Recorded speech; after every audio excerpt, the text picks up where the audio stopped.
Hello, Carberry. How you guys doing? Make some noise for the Bad Apples Comedy Show. Right off the hop, this is an adult show. There's going to be adult topics.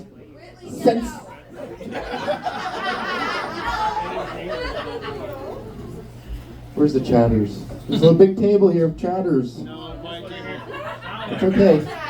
It's okay. We're not that funny anyways. Anyway, so for everybody here, I know, just keep the chatter down for everybody, yourselves too. This is an adult show. There's going to be adult themes, languages, possibly some violence and nudity. So if you're offended by that kind of stuff, please fuck off. We ain't got time for that shit. And on that note, I'm going to introduce myself. My name is Justin J-Bomb Filion. For those of you who don't know, J-Bomb stands for Justin the Bombing Comedian. For those of you who know what bombing means, it means I fucking suck, but I am an incredible host. I've been described as wildly mediocre. I've been hosting for the Bad Apples for about 2 years now, and yeah, I'd said if I could get some laughs over the chatter during the shows, I could become an act next tour, and that comes with a huge pay raise. It's a little money versus nothing at all. Yeah, that was a good one, hey? That was so good. The best part is, though, when you come and act, is that the guys stop touching you at nighttime when you're sleeping. So if you can laugh, I can, sleep peacefully. No, I'm just joking. No, I was just joking. That's not the best part. The best part is we get to hire somebody that I get to touch at nighttime when they're sleeping. Anybody want to be a part of stand-up? Yep.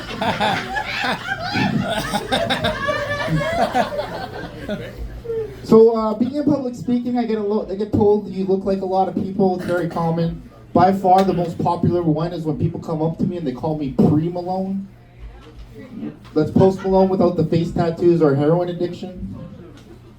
Even my comedy group was getting on it earlier tonight before the show. I came out of the bathroom getting ready, and they just stopped at me and looked at me. They're like, "Holy fuck, boy, you look like that Olympic French pole vaulter right now." There's one. That's the one who gets it. You guys know what Olympic French pole vaulter looks like? He was so close to living his dream, getting over that fucking vault, and then his 8-inch dong knocks the bar down, his big banana hammock. I just want to know, was he 8 inches too short or too long for that fucking jump? I don't know. But similar to Post Malone, though, I've lost a lot of weight lately, and I'll share my weight loss secret. A few years ago, I started voting Liberal. No, that's funnier. That's funnier than that. Food banks have never been so popular, though, And so I went to work the other day, and I was thinking, like, fuck, they would just donate the old protein here. Sperm banks could be food banks.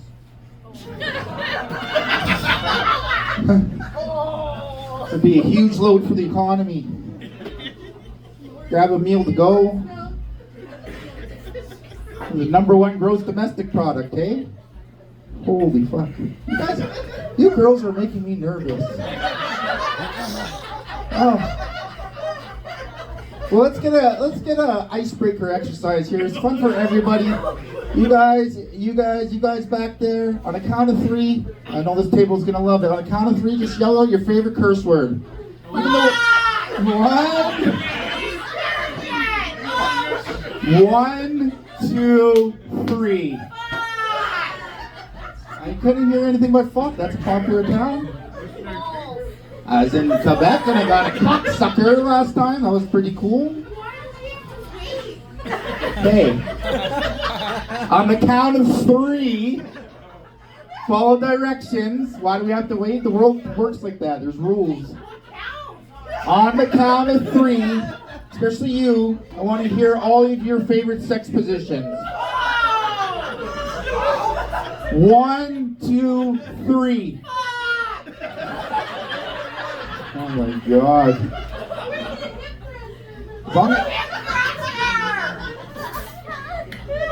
Okay, you got three more extremely loud yells. Go ahead. You got two more now. Get it out.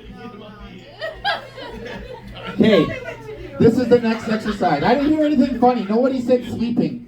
Usually sleeping is a good one. Or all of them. Or hip thruster. Hip thruster. Anyways, you got one more shout out answer now.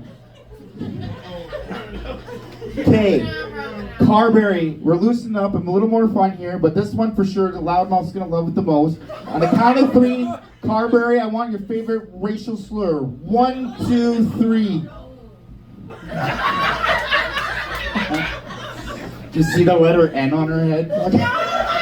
Noodle! Read her mind. Okay, well, whew, that loosened up. Crazy. So yeah, like I said, I'm nervous to get up here. Public speaking is the number one fear people have. The second biggest fear people have is heights.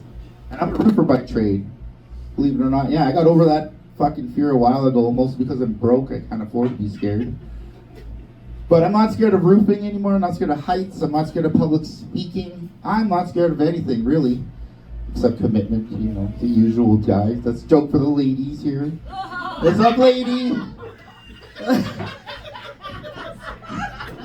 Oh my God. In all honesty, though, it does take a lot of courage up here. Or cocaine. Pick your one. I'm sober, okay? I'm 19 months sober. Can I get a round of applause for myself? Yes. Because last time I was here. So I'm going to walk you through my sobriety journey. You know, usually the first place someone goes to in recovery is Alcoholics Anonymous. And I went to AA and walked in and I sat down and did a share. I read the book. And immediately I found out that I'm not an alcoholic. I'm what's known as a problem drinker. My problem is the same thing as that girl. It's cocaine, right? A little too much tonight. So they sent me down the hall to the right to Narcotics Anonymous, and I went there again and did a share. And I'll share with you guys what kind of addict I was. I'm what's known as a maintainer. You know, I had a career, a family, a really nice life that I don't do drugs, okay? Anyways. So tonight, this particular night was my daughter's Christmas concert. I don't know if you've ever been to a Christmas concert before. You got kids? You know the pain? Yeah, it's very painful. So I fucking pre-gamed hard. Yeah, it's a lot cuter when you're fucking buzzed out though. Okay, go nuts fucking kids, look at this guy. So I get to the homeroom with my daughter and I drop her off. And it's a winter wonderland. You know, Christmas trees everywhere. Elves, Mr. and Mrs. Claus there for photographs, and giant snowflakes everywhere, especially right here. I wasn't doing a very good job hiding it. That night was a bake sale, and I saw a box of cookies there. Killing it! Bake sale. Why was that funny? Icing sugar! This girl's been to my comedy show before. Have you seen this bit? Have you seen me before? Okay. Anyways, that is your last yell. The next yell you will be asked to leave. Nope. We like her. We like her.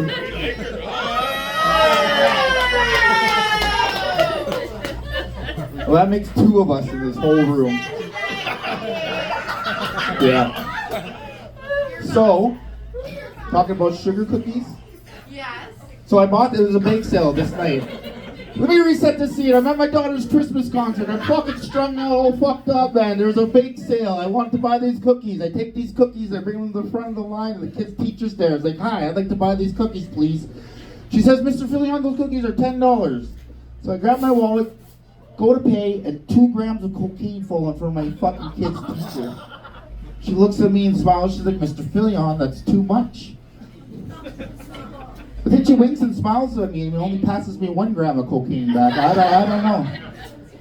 She needed a little sugar for her cookie later, right?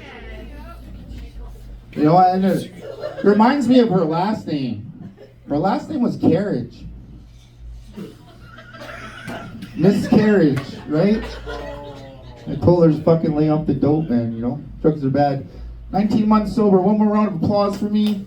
Fuck yeah. I love this round of applause. This just gets me so spiced. So when you quit drinking and you quit drugging, you have time to look inside and find yourself and see what other things are, you know, behavior issues you had. And I can admit it, you know, I am a sex addict. And no, it's not just jerking off to porn. There's the dating, the chase, the meeting, the profiles, and then a hell of a lot of jerking off to porn. So I went into sex addicts recovery, and when I got there, I opened the door, and immediately I was just like, holy fuck. It was co-ed. Co-ed Sex Addicts Anonymous. That would have been like if I went to Alcoholics Anonymous, and every other person there was a fucking beer.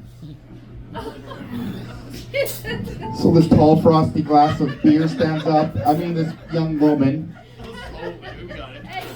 She's about to do her share. If any of you people have been in a sharing circle before, you know it's really powerful and, you know, dramatic. And so as soon as she starts to open her mouth, all I hear is, "Hi, Justin. I'm a fucking tall, frosty glass of bad decisions and irresponsibilities. I don't want to be here any more than you do." Well, that's what I heard. Probably something about her uncle or something.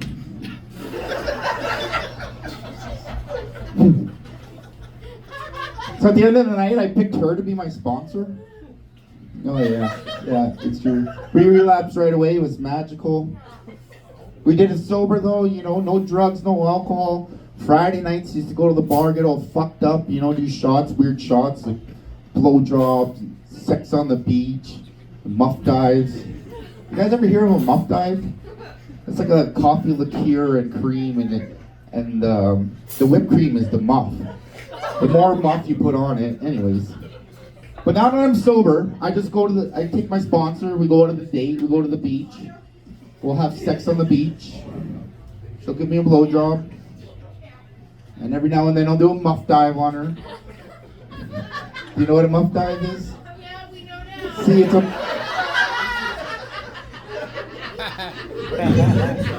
Okay. You're -1 in your yells now. I can't get yelled, but I'll start charging you spanks on the either way.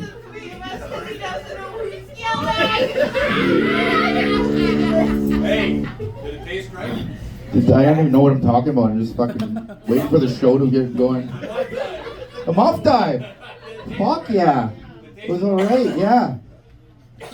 Do you know what a muff dive is? It's when you go down on a girl and her fucking pubes are just like so fucking right in your face. You didn't even let me get to my bed. Anyways. Carberry, I got a question for you guys. Do you call it you think they call it Tinder? Because it's the smallest amount of fuel it takes to burn down your 15-year marriage? No? You don't why do you call it Tinder? You know, I'm dumb. I cheated. I was dumb. I was fucked up, and you know, I'm in treatment for recovery. But at the time, you know, I'm dumb. I'm a worse cheater. I went on Tinder and I put my fucking face up there, and right away, all my wife's friends ratted me out, and I deserved it, you know. But I thought I'd switch tactics, you know. Have any of you guys heard of FetLife? Fetish website, you know? And this guy's like, holy fuck. Oilers hat, I seen that look. I seen just a little. He's not even looking at me now. He's just. So, anyways, I thought I'd switch tactics. I could go on a fetish website and be more anonymous and looking into the kink world. And so my profile picture was just a straight dick pic. And I thought it'd be anonymous, right? But I still got ratted out to my wife's friends. My wife's friends. This time I know it's one of two of them, though. Bridesmaid or maid of honor. Jeez, I'm fucking killing these three ladies here tonight. You're gonna have to get new Depends on right away. Has anyone ever been to Winnipeg? Obviously, we've all been to Winnipeg, right? I was on the East Coast there recently, and I would ask the people out there what they thought of Winnipeg. And would you believe they all said we're cold? Right? I had to correct them. As freezing as it is out tonight, there's far more fucking murders going on in Winnipeg. When I go home, no one's gonna be alive. It's just gonna be the two fucking people left stabbing each other lying down. They'll be like, "Sup, buddy?" And he'll be stabbing you like, "Not your buddy, guy." Anyways, you know Winnie the Pooh's named after Winnipeg? It's true. Because Winnipeg's the pooiest city in all of Canada. We're a big deal. We have an NHL team, right? Big fucking deal. They're doing good. They're doing good this year. I'll give them credit. But and at the end of the year, the NHL Players Association will do a survey. Which city's the funnest tourist spot to go play hockey in? Which city has the best bars to go to? Nashville. And which city is the fucking worst of all NHL cities to go play hockey in? Winnipeg. It's Winnipeg. Number fucking one or last, I don't know how you want to say it, but they also leave anonymous comments about what they say. And one NHL player anonymously said, "Every time I leave my hotel room in Winnipeg, it feels like my face gets dirty." When I read that, I'm like, bro, that's not a feeling, that's a fucking fact. So if you see dirt on my face, you know, you guys got nice clean air in Carberry, you don't have that problem. That's your muff dive. A mustache, you. I've never had such a loud audience in my fucking short career. You're welcome. You know? When I got sober, I was able to start practicing things called like affirmations and visualizations and stuff to help my further along my comedy career and my goals. And I swear there's one time in my life where I was sitting there trying to visualize myself performing in Carberry in front of a really fucking bunch of obnoxious women. What? Yeah, welcome to Carberry. My dreams come true though, so this is fucking great. We're gonna do a little exercise though about your mind's eye, how visualization works. It's simple. When I say apple, you guys see an apple in your head. There's nothing special about that. And now when I say think of your favorite car, everyone thinks of their own individual car. It's always a nice car too, unless you're from the res. It's a res van, but beauty's in the eye of the beholder. Okay, now listen carefully. Especially this guy with the fucking glasses there, back there, he's my buddy. Sir, when I tell you to imagine a big, beautiful cock, that's an unsolicited dick picture right there. Is that right? Yeah. Did you like it? I didn't know about it until you told me. No. Yes, you know about it. Well, did you like it? No? I don't know what you're talking about. Yeah. I saw it yellow. You're just got yellow. She liked it. Like when I say cock, you always imagine it's the big, veiny, nice one. No one ever fucking thinks of a little fucking wiener one, right? No one did. So as I mentioned, I have a daughter, and she's 7. And as a parent, we have responsibilities to our children, teach them life lessons. And but as a comedian, I also like to teach my daughter how to be funny. And Carberry, I came across this street joke. I didn't write it. Yell out the answer if you know, but I think this is a fucking very cool joke to teach your daughter an important lesson and also to be funny. So if you got the answer, shout it out. Carberry, what is worse than ants in your pants? Pigeon on your building.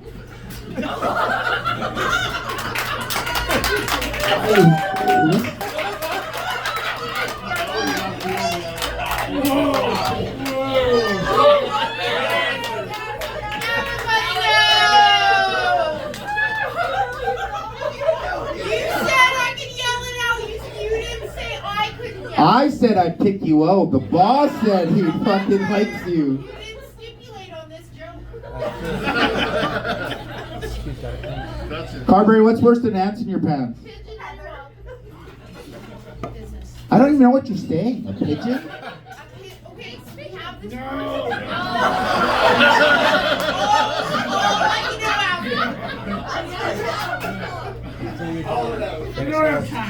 Oh my god. Let's try this again. If you know the correct answer to this very common street joke, please shout it out for the 3rd time, Carberry. What is worse than ants in your pants? Uncles. So that was a great joke, right? But it's also an important lesson for a child. At some point, you have to fucking talk about, perverts and stuff. But so I got my daughter raising awareness at school and telling her friends that joke. So I follow up with her the next time I talk to her. I'm like, Breland, how's your joke going? She's like, Daddy, that's very inappropriate. And I'm like, who told you that? My teacher?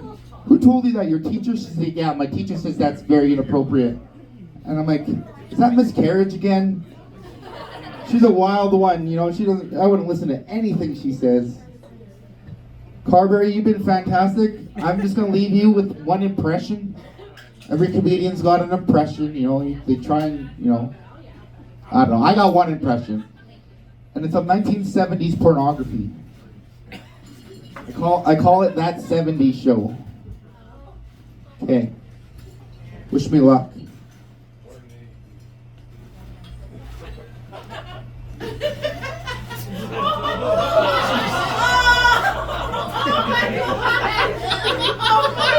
Is that good?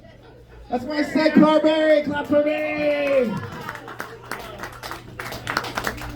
Now, I have a question for you guys. We brought a friend. He wants to try and perform 5 minutes. He's not part of